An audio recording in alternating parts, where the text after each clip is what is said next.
The Genie's choice. Money as the armor of life. Here is a familiar fable. You freed a genie from a bottle, and he gave you a choice as a reward. He asked you to choose wisely. The choices: have absolute power or have infinite wealth. If it's you, what would you choose?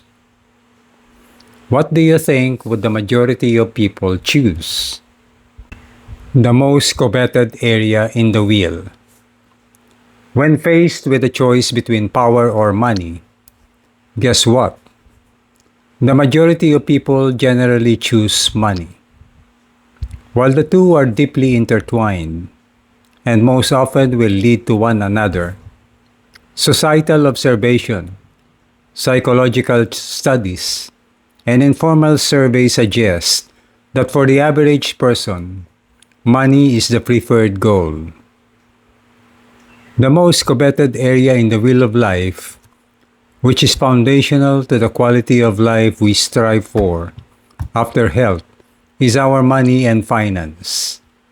In business, career, and personal life settings, money and finance governs our self-esteem, our self-worth, our achievement, and our growth mode. We connect success to having money and strong finances more than having power.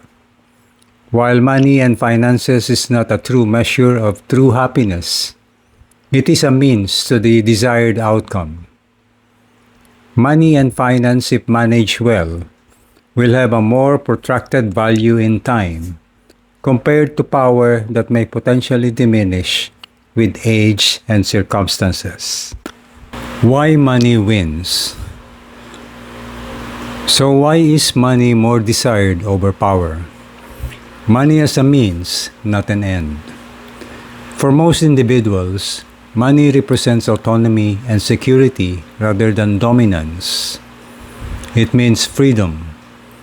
Money is viewed as a tool for personal freedom. Wealth, the ability to travel, quit a job, do what you want, or live comfortably without answering to a boss or someone higher. Less scrutiny. Acquiring money allows for a private life. In contrast, high levels of power, political or corporate, often invite public scrutiny, criticism, and high stress. Tangible benefits. The benefits of money are immediate and concrete: food, housing, healthcare, luxury, whereas the benefits of power are often abstract and social. The psychological connection. Money as stored power. Many people choose money because they believe it is power. In a capitalist society, wealth buys influence, legal protection, and access, effectively granting a form of soft power without the official responsibilities of leadership. Lastly, means to good deeds. In the hierarchy of needs, the highest human need wasn't about the self, but something larger, beyond the self, called self-transcendence. That is, giving oneself to something outside of the self, such as altruism, service to others, giving back to the less fortunate, and money is a means to accomplish this far better, and it's more expedient than power. My wife and I had a very close Salesian priest friend and spiritual advisor who was the parish priest then in our local community, Don Bosco Parish Church, when we met him many years ago. He had been reassigned several times after that, and his last assignment was at the Don Bosco Training Center, San Jose Incorporated in Nueva Ecija. It is a non-profit institution dedicated to providing technical, vocational training to underprivileged youth so they can gainfully be employed. During his term, he actively sought benefactors to support the students with scholarship money. My wife and I heed his call and supported the student for 2 school years, sending money to the center account monthly to cover the student's expenses.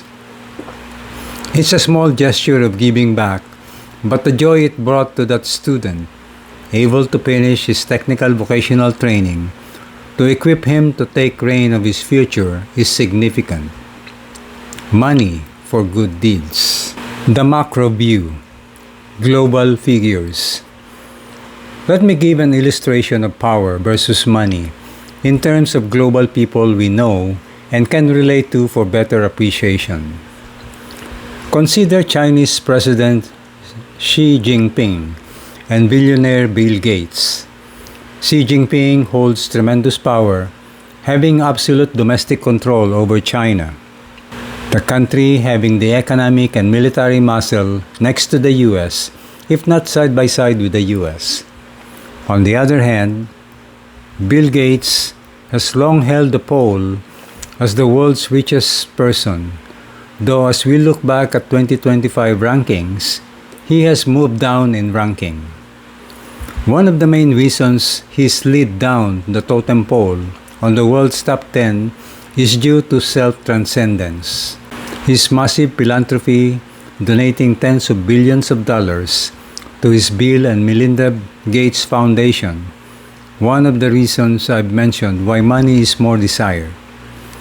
He stated his intent to eventually drop off the list by giving away the vast majority of his wealth for altruistic causes.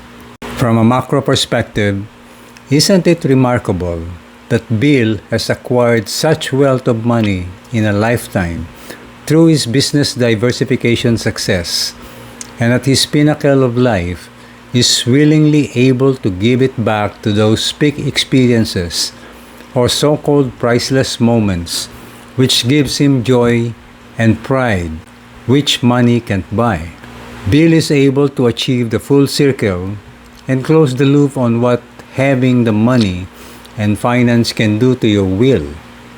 That is, power to change the world for the better.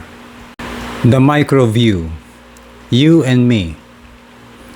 And for a more relatable scale about money, for you and me, ordinary persons, not as grand as what Bill Gates is able to do. Why I say money is such important after health. When we start out our productive time and we start earning money for our goal to be financially independent, we all desire the best life materially has to offer. We desire to have a comfortable home, buy a nice car, go for travel and fun, buy the latest gadgets, eat at fancy restaurants, and other material things money can buy. It's a given, desiring the material freedom money provides. Then we are supposed to have our own self-transcendence, opportunity moments. Have you ever felt a strong desire to give back comfort to your aging parents with the aid of money, yet you yourself are also in need? How is the feeling? Pretty uncomfortable and, to be honest, embarrassing, right? In our own small world of influence, we wanted to be able to give back to our parents for the life they had enabled us to have and become. It is a profound feeling of being able to provide as a gesture of gratitude.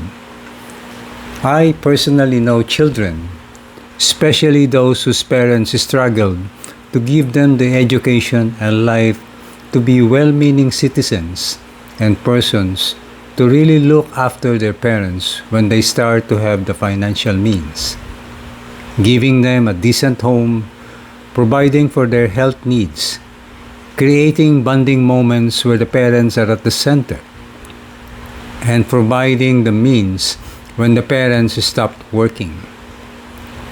There is a profound feeling in being able to have the means to provide for your parents, even if your parents are well off and not in need, buying them a nice gift on occasions, or picking up the check when you dine together, surely brings deep joy on both sides. Not only that, people are generally good, and as they are capable, will be willing to help those less fortunate whenever it's needed. You cannot give what you do not have. So a good balance in your money and finance is necessary for your will to turn smoothly, to have the freedom with money as your great servant. The core metaphor, the rubber on the tire. Visualize your wheel for a second. If every other area, your health, your family is a spoke, consider your money and the finance segment in the wheel as the outer rim that holds the other spoke in place. The rubber on the tire. It's what meets the road. If the rubber is thin, you're going to feel every bump. Think of your finances as the grease on the axle of your life's wheel. When the money area is neglected, the whole wheel squeaks. It creates friction in your marriage, your health, and your peace of mind. Without financial health, you are walking a tightrope. One medical emergency, one job loss, or one car breakdown becomes an existential threat. When you're in survival mode, your brain's amygdala is constantly fired up, increasing cortisol for stress and decreasing your ability to think long term. With financial health, money acts as a safety net. It allows the nervous system to relax. In terms of self-preservation, money is the buffer between a bad day and a ruined life. The ultimate form of self-preservation is the ability to remove yourself from toxic environments. Financial independence is the power to leave a toxic boss, a dangerous neighborhood, or even a stagnant relationship. Without money, you are often forced to endure situations that harm your mental and physical health. Therefore, money is not just about buying things. It's about buying your way out of misery. The wheel alignment audit. To find out if your wheel is balanced, I want you to perform a 3-step alignment audit soon as you have the time to sit down and contemplate about it. First, the value match. Look at your top 3 expenses from last month. Do they align with what you say is important? You said your parents' health is a priority. Did any of your resources go toward their peace of mind? You said your growth matters. Did you invest in a book or a course? If your money is flowing toward things that don't feed your soul, your will is out of alignment. Second, the oxygen mask test. You cannot give what you do not have. Are you building a freedom fund? This isn't just a savings account. It's your Genie's wish in progress. Having 3 to 6 months of expenses tucked away is what transforms work from a cage into a choice. It is the foundation of the autonomy I discussed earlier. Third, the transcendence percentage. Remember the self-transcendence we talked about. Even if it's just 1% or 5% of your income, are you practicing the act of letting go? Giving, whether to a cause or a family member, proves to your subconscious that you have enough. It shifts your mindset from scarcity to abundance, which is the secret to a smooth turning wheel. Conclusion and key takeaways. If you were to poll a random room of people, money would likely be the overwhelming winner.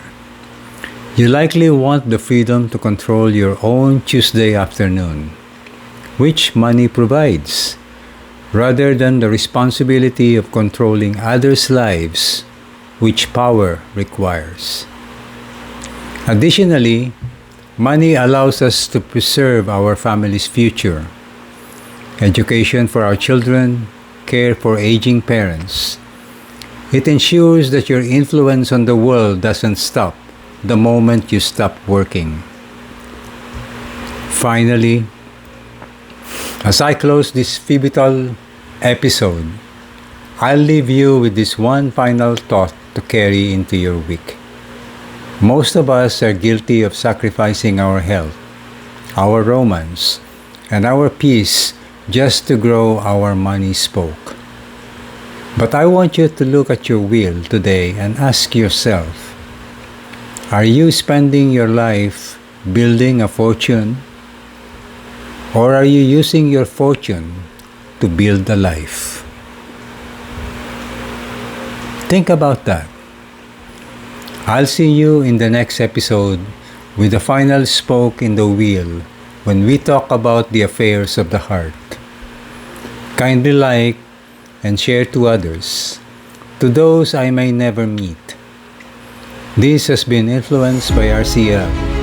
I'm Rolly Lawas, wishing you a life of wealth and freedom. Never worry about today and tomorrow. Until next time, good day ahead.